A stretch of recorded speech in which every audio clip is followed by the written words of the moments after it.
네, 안녕하세요. 박종태입니다. 오늘은 뼈의 기능에 대해서 알아보도록 할게요. 뼈를 구성하고 있는 조직은 크게 네 가지로 나뉘어지는데 뼈세포, 오스테오사이트라고 그래요. 그리고 뼈물세포, 오스테오블라스트, 그리고 뼈를 파괴하는 세포, 오스테오클라스트, 그리고 뼈 바탕질, 즉 보온 매트릭스로 분류가 되고 있습니다. 특히 뼈는 세포의 조직, 이게 석회화된 단단한 조직입니다. 그래서 무기질 성분으로 칼슘, 그리고 인, 이와 같은 성분으로 구성이 되어 있어요. 그래서 유기질 성분으로는 콜라겐 성분으로 구성되어 있습니다. 이 뼈의 기능은 다양한데 우선 첫 번째로 지지입니다. 즉 우리 몸에 견고한 구조를 제공을 해요. 그리고 체중을 지지하고 있습니다. 우리 집을 보면 집의 기둥과 같은 역할을 하고 있는 거죠. 두 번째는 보호입니다. 즉 우리를 만드는 거죠. 즉 내부의 장기, 어떤 것들이 있을까? 뇌, 심장, 허파, 이런 것들을 보호하는 기능을 하고 있어요. 세 번째로는 운동입니다. 즉 근육의 지렛대로 작용을 해요. 그래서 근육과 함께 운동을 가능하도록 하고 있죠. 네 번째로 혈액 형성인데 뼈에는 골수가 존재를 하고 있어요. 뭐가요? 골수. 이 골수에는 혈액세포가 형성을 할 수 있도록 되어 있어요. 즉 피를 만든다는 거죠. 그리고 다섯 번째로 저장입니다. 즉 뼛속에는 칼슘과 인이 저장되어 있다. 그럼 한 가지 궁금한 점 있죠. 여러분들 뼈에 금이 갔거나 부러졌을 때 사람들이 그렇게 말하죠. 사골국 먹어, 뼈국 먹어, 그럼 빨리 나을 수 있어. 또는 뼈를 튼튼하게 하려면 사골을 많이 먹어야 돼. 이런 이야기들을 아마 들어보셨을 거예요. 그런데 실제로 이 사골이 뼈에 좋을까요? 좋을까요? 나쁠까요? 나쁘진 않겠지. 근데 왜 이런 속설이 나온 걸까? 이 사골은 소의 다리뼈를 장시간 끓인 거죠. 그래서 그 끓여낸 육수인 거예요. 그러니까 좀 전에 뼛속에 뭐가 들어있다고 했어요? 칼슘이 있다고 했잖아요. 그래서 소의 다리뼈를 장시간 동안 우려내면 이 뼛속에 칼슘이 국물에 우러나와. 이 우러나온 것을 사람들이 마시기 때문에 사람의 뼈를 튼튼하게 한다고 생각하게 된 거죠.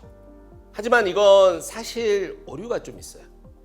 실제 우유와 사골의 칼슘 함유량을 평가한 결과 이 사골에서는 400g당 칼슘이 14.14mg이 나와요. 근데 우유에서는 100g당 칼슘이 얼마나 나오냐? 113mg이 들어있는 거예요. 와우, 우유가 훨씬 많이 들어있죠. 그러니까 결과적으로 칼슘이 들어있긴 하지만 이 사골국 한 그릇 먹는 것보다는 우유 한 컵을 마시는 게 칼슘이 더 많다는 소리죠. 자, 그러니까 여러분들은 뼈가 튼튼해지려면 우유를 많이 드시는 게 좋겠죠. 알겠죠? 그럼 또 한 가지 재미난 이야기를 해보려고 합니다. 어찌 보면 재미나기보다는 좀 안타까운 이야기일 수도 있어. 우리가 나이가 먹으면 키가 줄어든다고 해요. 들어보셨나요? 안 들어봤을 수도 있어. 여러분들은 아직 젊기 때문에. 근데 여기에서도 오류가 좀 있어요. 즉 정확하게 이야기하자면 키가 줄었다는 것은 뼈가 작아진다는 실질적으로 그런 의미잖아요. 근데 하지만 뼈는 작아질 수가 있습니까? 없습니까? 없는 구조물이야. 즉 뼈는 작아질 수가 없단 말이에요.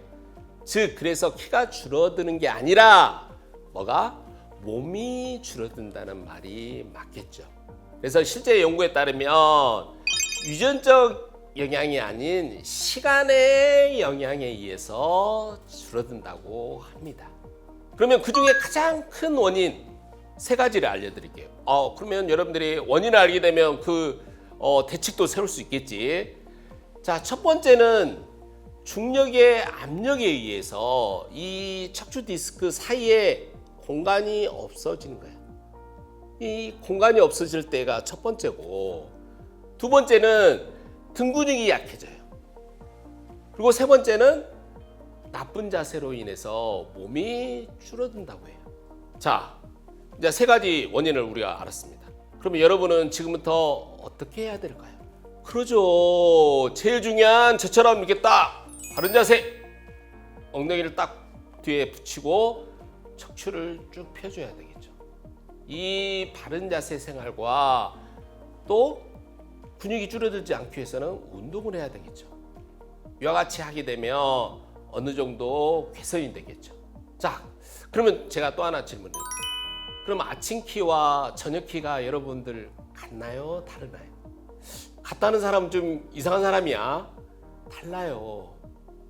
왜 다를까? 왜 다를까요? 제가 답변을 드리겠습니다. 실제 아침에 키를 재고 저녁에 키를 재보면 서로 다른 수치를 확인할 수 있어요. 이런 현상이 왜 나타났냐?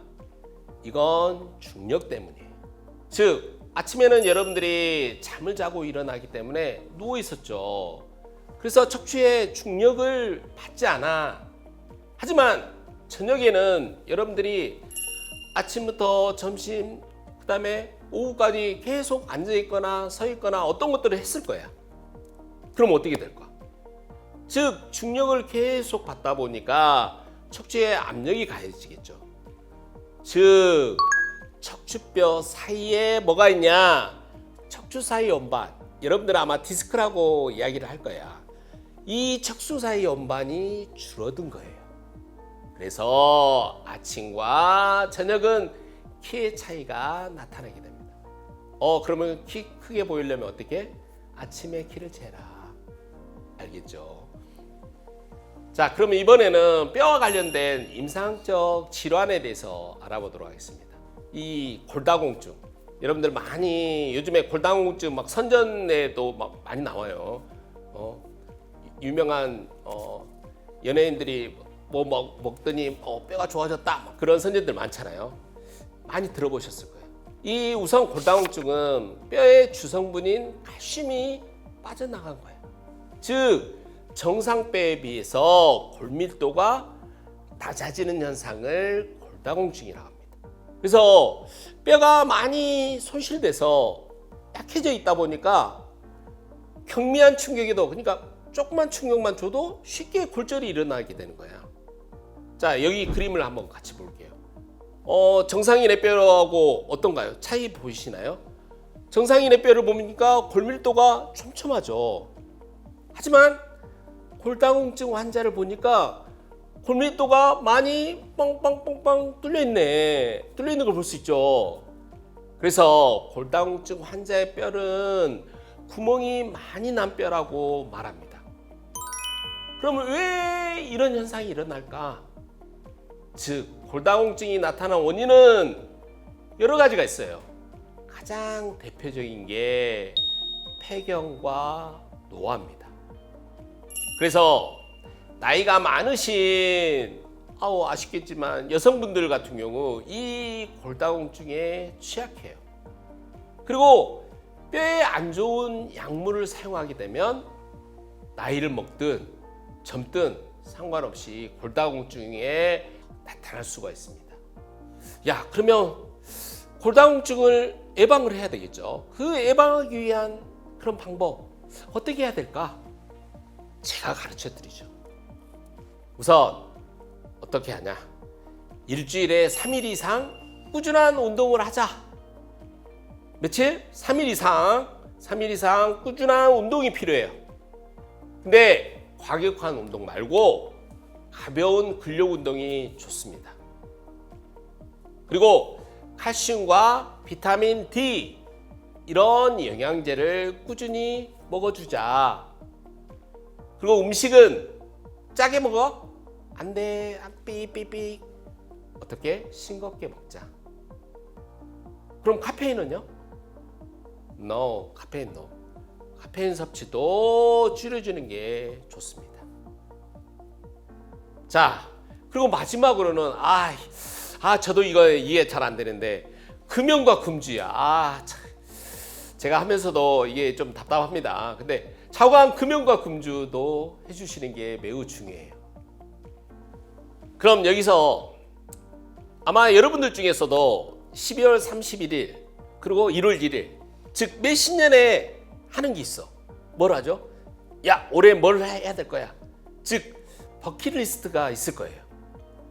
그 중에 가장 많이 하는 게 뭘까요? 여러분들은 뭐예요? 어떤 사람은 좀 전에 했던 금연, 금주 아마 여러 가지 있을 건데 그 중에 많이 하는 게 바로 다이어트예요. 아마 다이어트는 늘 고민하는 부분일 거예요. 요즘에 맛있는 거 얼마나 많아. 조금만 나가도 막 냄새. 어떻게 이거 먹어야 되는데. 맛있는 음식은 먹어. 그러니까 살은 쪄. 그러다 보니까 옷이 어때?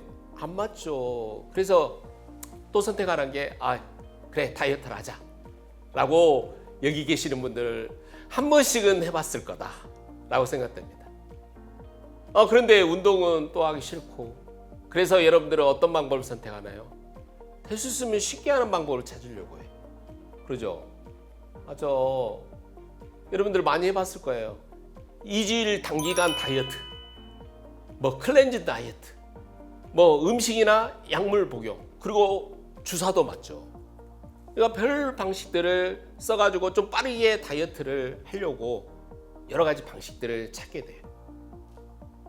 네, 하지만 이런 다이어트가 좋을까요? 어떨까요?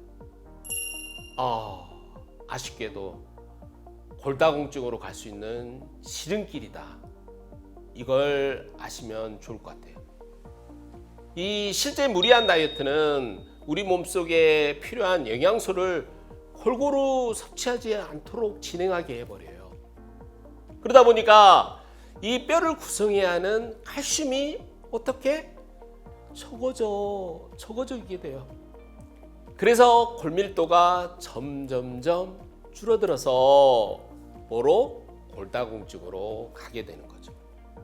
그래서 이 영양 불균형이나 여성 호르몬 감소로 인해서 조기 폐경이 앞당기게 되죠. 그러니까 여러분들 다이어트를 할 때는 어떻게? 꼭 운동과 병행하자. 운동과 병행을 하자. 그리고 이걸 같이 하면서 다이어트를 진행해 주셔야 건강하게 살을 뺄 수 있습니다. 자, 우리 다 같이 건강하게 살을 뺍시다. 파이팅! 자, 뭐니 해도 뼈의 가장 중요한 역할은 신체의 자세 유지예요. 즉, 지탱이라고 할 수 있겠죠. 중력이 존재하는 지상에서 뼈가 없으면 자세 유지가 어려워 힘을 뜰뜰해지겠죠.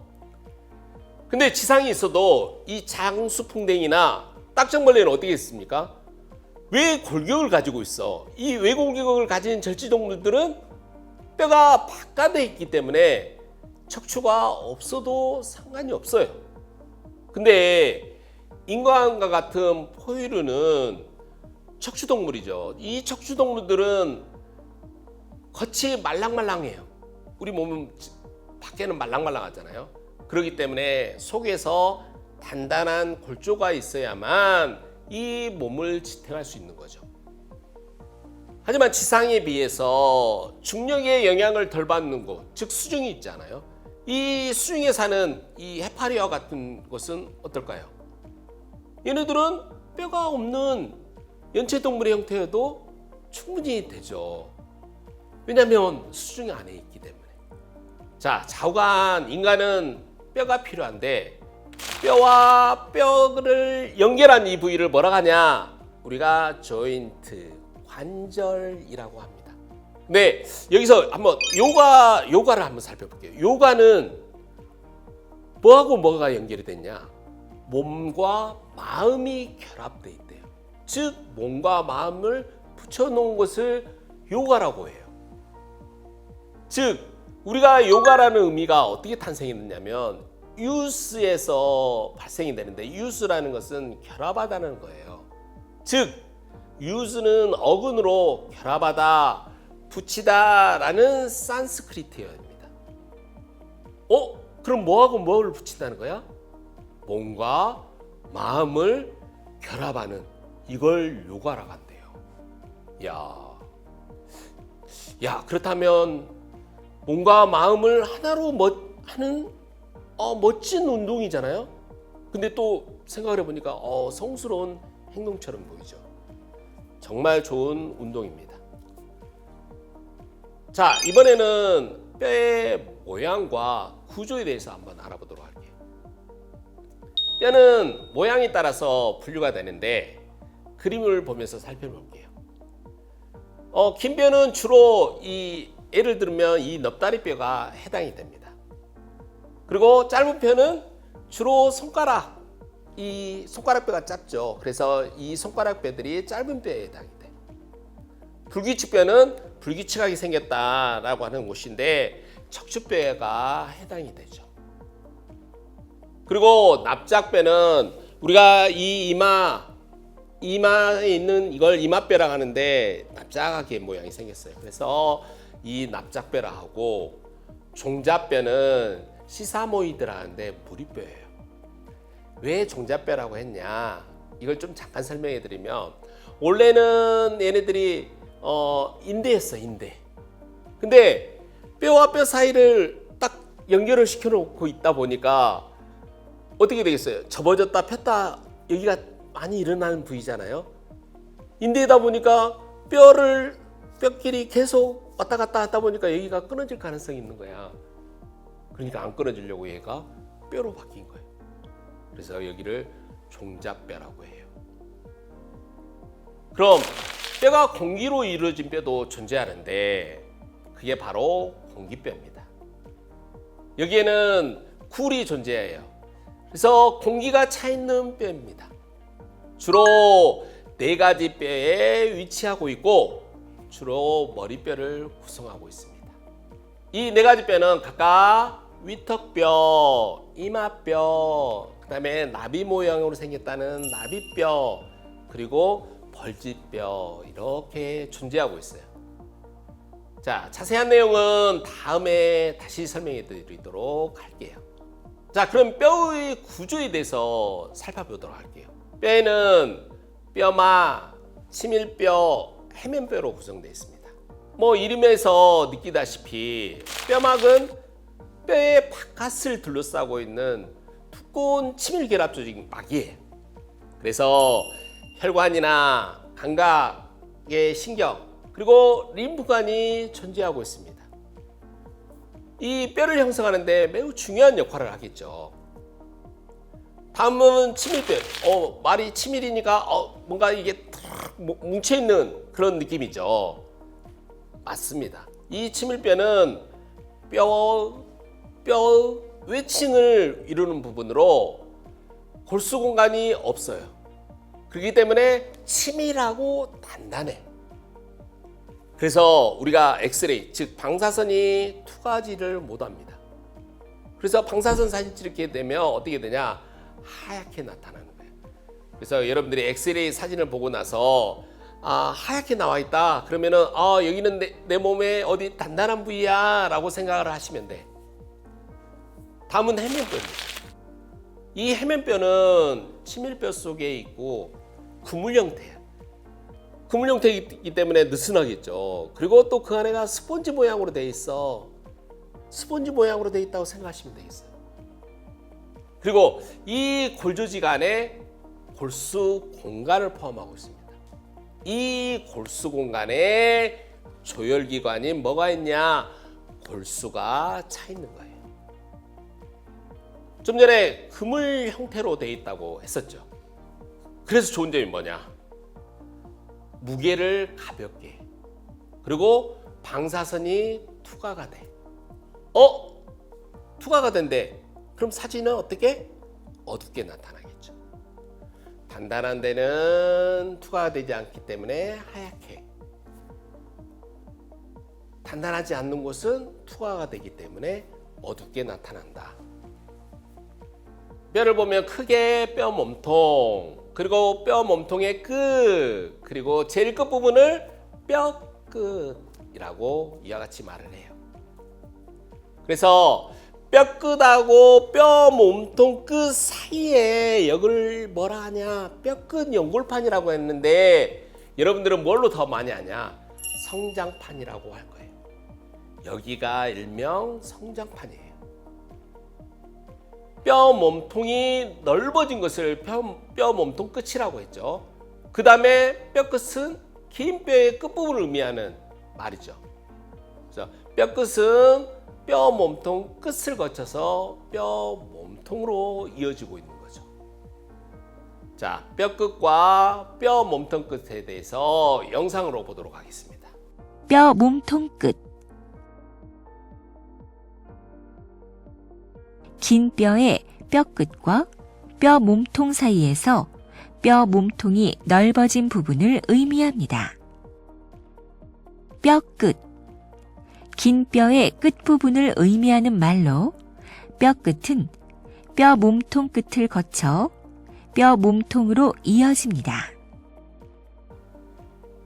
자, 그럼 우리가 좀 전에 설명했던 성장판에 대해서 알아볼게요.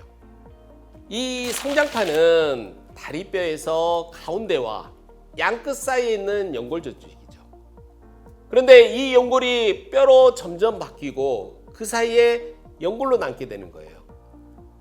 그러다 보니까 이 성장판은 태생기부터 작동해서 성장이 닫히는 시기까지, 그 시기는 보통 여성은 15세, 그리고 남성은 17세에 닫히게 돼요. 즉, 그러다 보니까 성장판의 부위는 사람마다 제각각이겠죠. 그럼 키가 크려면 어떻게 해야 돼? 성장판이 닫히기 전에 키가 커야 돼요. 다치고 난 다음에는 키 성장이 이루어지지 않겠죠.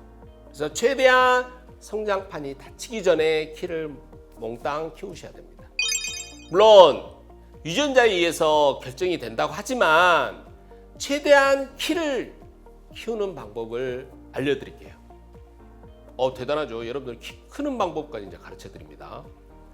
자, 여러분들은 아쉽게도 아마 대부분 해당이 안 될 거야.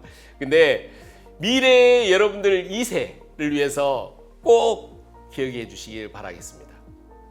저도 이걸 어렸을 때 알았으면 저도 키가 지금보다 좀 더 컸을 건데 그때는 몰라가지고 키가 좀 그래도 괜찮죠? 자, 좀 전에 성장판이 닫힌 시기가 어떤다고? 여성은 약 15세, 남성은 17세라고 했어요. 그 사이에 7가지 수칙을 지킵시다. 자, 짜잔짠 가르쳐 드릴게요. 첫째, 균형 잡힌 식단. 둘째, 충분한 수면.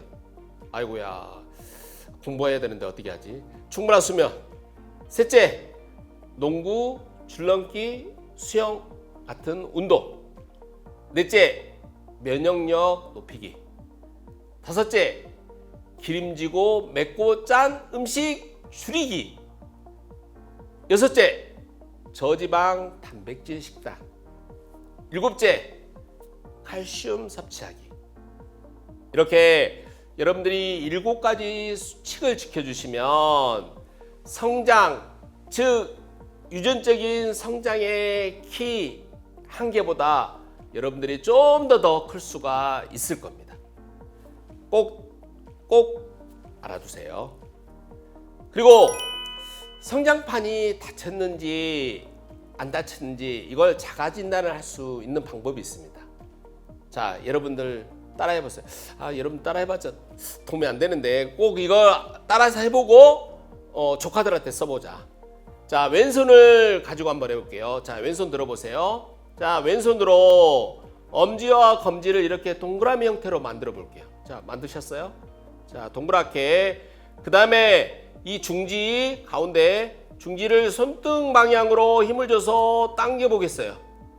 당겼나요? 이때 손목 핏줄에 통증이 느껴졌다. 이런 사람은 아직 성장판이 열려 있어. 성장 더 할 수 있어. 아픈 사람 있어요? 성장할 수 있습니다. 하지만 저는 안 아파요. 아무 느낌이 안 나. 이런 느낌이 안 난다고 하면 아쉽지만 성장판이 닫혀 있는 겁니다. 자, 그럼 좀 전에 뼈의 기능에서 조혈 기능, 즉 피를 만든다고 했었죠. 여기에 대해서 조금 설명해 드릴까 합니다. 뼈의 역할 중 하나인 이 조혈작용은 어디에서? 골수에서 진행되죠. 사람에게는 약 2.5kg의 골수가 존재하는데 여기서 조혈이 이루어지는 거예요. 그래서 이 조혈이 활발한 골수를 뭐라고 하냐? 붉은색을 띠고 있어. 붉은색을 띠고 있으니까 적색 골수라고 해요. 그리고 어린이 경우에는 전신의 뼈에 이 적색 골수가 관찰이 돼요. 즉 그렇다는 말은 모든 뼈에서 활발한 활동을 하고 있다는 거죠. 자, 그러면 여러분들 골수이식이라는 이야기 들어보셨죠? 이 골수이식은 장기이식하고 유사해요. 즉 골수에 있는 조형모세포를 채취를 해. 그러고 나서 환자에게 이식하는 수술을 말합니다. 그럼 이 골수이식을 하려면 골수를 채취해야 되는데 좀 전에 어린이들은 적색골수가 전신에 분포되어 있다고 했죠. 즉 어린애들 거에서는 어떤 곳에서 다 뽑아도 되는 거예요. 하지만 성인의 적색골수는 주로 복장뼈, 그리고 척수, 골반 같은 이 체간부 뼈에 한정돼 있어요. 그래서 대체로 골반에서 적색골수를 채취합니다. 그럼 나머지는 어떻게 되냐면 대부분은 나이 먹은 사람들은 지방세포로 이게 차지게 돼. 그래서 적색골수가 아니라 황색골수로 변화되는 거예요. 아, 나이 먹으니까 많은 게 안 좋은 게 많네요. 자, 그러면 골수이식은 어떤 환자에게 기증이 되냐 하면 백혈병 환자입니다. 백혈병은 조혈기관인 골수에서 이 혈액세포가 어떤 원인에 의해서 암세포로 전환이 된 거예요. 그거에 의해서 발생되는 병입니다. 그래서 이 암세포인 백혈병 세포가 무한 증식을 하다 보니까 어떻게 되냐? 정상적인 것들, 즉 백혈구, 적혈구, 혈소판의 이 생성을 다 방해를 시키는 거예요. 즉 정상 혈액세포의 수치를 감소를 시키게 되죠. 그리고 골수, 즉 여기는 피를 만드는 곳이잖아요. 그러다 보니까 백혈병 세포가 골수에서 나와서 또 어떻게 되냐? 혈액순환까지 해버려. 즉 무슨 말이겠어요? 전신으로 퍼지게 되는 거죠.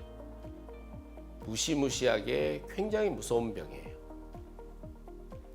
현재 백혈병을 치료하기 위해서는 이 골수이식을 진행을 하고 있습니다.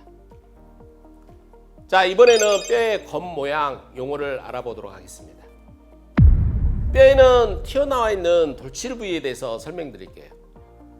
자, 관절돌기는 유선형 관절면을 갖는 뼈의 둥글고 넓은 끝부분이에요. 그리고 돌기는 근육이 부착되는 뼈의 돌출 부분으로 뼈면에 뚜렷하게 튀어나온 것을 말하고 있습니다. 그리고 가시는 뭐냐? 뼈의 일부가 예리하게 튀어나온 부분, 여기를 말하는데 머리는 관절면을 가지고 있는 뼈의 돌기 부분이에요. 그리고 혀돌기는 우리 향 모양처럼 튀어나온 부분을 말하고 있습니다. 그러면 능선은 높게 솟은 선의 형태로 길게 이어진 뼈에 튀어나온 부분이고, 대신에 융기는 어떻게 되느냐? 뼈면이 완만하게 높아져서 둥근 형태로 튀어나와 있는 것을 말하고 있어요.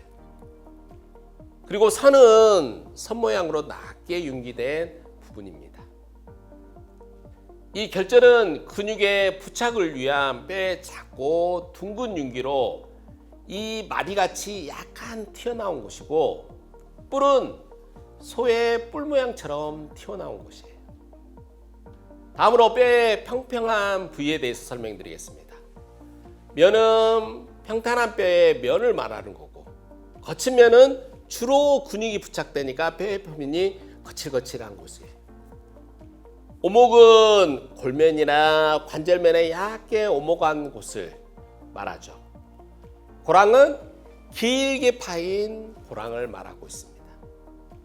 그리고 폐임은 도려낸 것처럼 움푹 들어간 곳을 말해요. 자, 그러면 구멍에 대해서 알아볼 건데 이 틈새는 뼈와 뼈 사이에 갈라진 틈, 이걸 틈새. 구멍은 뼈에 구멍이 뚫린 거죠. 이걸 말해요. 관은 구멍이 길어진 거, 즉 길은 긴 파이프 모양의 구멍을 말합니다. 다음은 공간인데 공간은 몇 개의 뼈로 둘러싸인 빈 공간을 말하고 있어요. 대신에 굴은 한 개의 뼈 속에 있는 빈 공간을 말하는 거예요. 자, 뼈의 겉모양이 다양하다는 것을 알아보았습니다. 이 동물의 뼈도 이렇게 다양한 형태를 띠는데 그래서 과거 신석기 시대에는 이 동물의 뼈를 활용해서 도구를 만들었죠.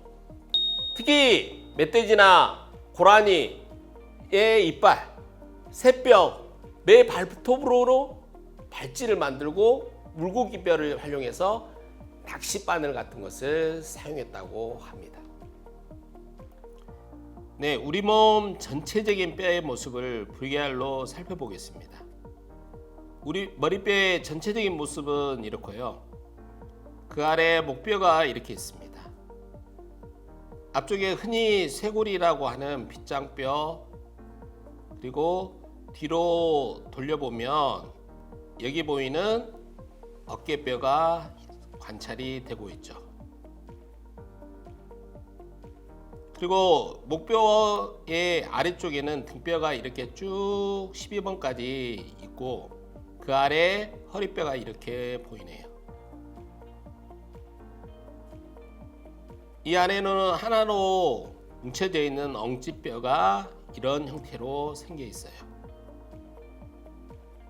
그리고 그 아래에 이렇게 꼬리뼈가 관찰되고 있습니다. 엉치뼈에는 골반을 이루는 다음과 같은 뼈들로 이루어져 있습니다.